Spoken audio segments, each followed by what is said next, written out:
some breaking news on the voter turnout in the midterms. An estimated 113 million voted in the midterms. That eclipsed the 100 million mark for the first time in a midterm. It's almost half the electorate voting, basically 49%. That matched the modern record set in 1966 when the population was a lot smaller. Now we do have a split Congress. The fact is, whichever party gets its act together over the next 2 years, that party will win the presidency in 2020.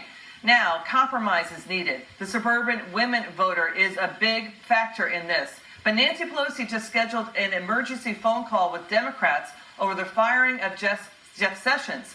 So where are the compromises and getting things done that the American people want? Let's take it up with the political power panel. Look who's here, Trump 2020 Campaign Advisory Board member Madison Jessiotto, and we welcome Democrat strategist Nathan Rubin. Great to see you both. Thanks for having me. You know, Madison, we've had a split Congress in about 30 of the last 40 years. You going to see any bipartisan deals? What's your take?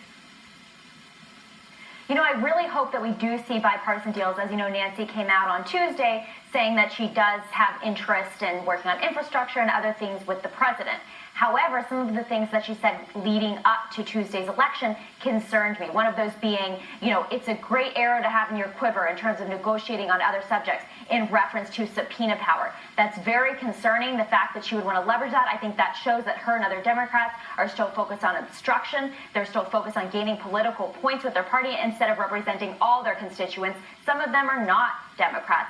They want to continue to push this obstruction, resist agenda, and I think they need to be pushing policy and getting things done on both sides of the aisle, not just Democrats, Republicans too. They need to come together, and we need to see bipartisanship. It's great to see you again, Nathan. It looks like both sides are extending olive branches for now, but they're also preparing for a knockdown fight. What's your take?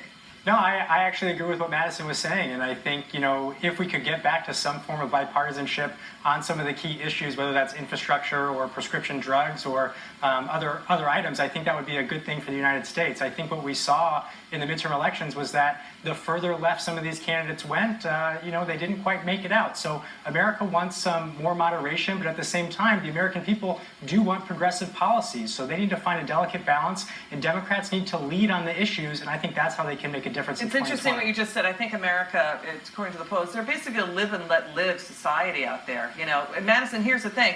The president, to your point about Nancy Pelosi threatening the subpoena of things like his cell phone or the tax returns, the president is saying, if you use that in a negotiation, that's illegal, and I will fight you and take you to the Supreme Court. He's on a war footing here, Madison.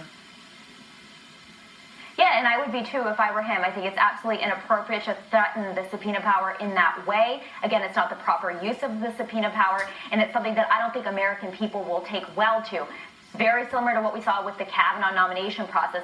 The American people did not take well to the way that was handled. They thought it was handled inappropriately, and I think that showed in some of the results of the Senate elections on Tuesday. People weren't happy with Democrats that they thought behaved inappropriately throughout that process. Well, if that's not the proper use of subpoena power, what is the proper use of subpoena power? Under Article 1 in the Constitution, the subpoena power should not be used for political purposes. Okay, Nathan, go ahead. I'm sorry. Thank you very much. Under Article 1 of the Constitution, the legislative branch has oversight responsibility. That's laid out in the Constitution. So to say that they're threatening use of subpoena power, they're doing their job. And I think a part of that job has to do with being bipartisan and extending an olive branch, but also using oversight where it's needed. Madison, go ahead. I think oversight is absolutely important. I agree with you in terms of the purpose, but I think the statement that she made is not in line with that purpose. She made a statement basically saying that, oh, I'm going to use this to negotiate on other subjects. That is not appropriate. That is not the use under the Constitution. That is resist and obstruct, and that's what they've been doing, and I think that's what that statement, and that's why that statement is concerning to both Republicans and Democrats. We should not use that because we want to gain points on another topic. We should only use subpoena power when necessary for true oversight. When Republicans had the House, they launched numerous investigations into Hillary Clinton.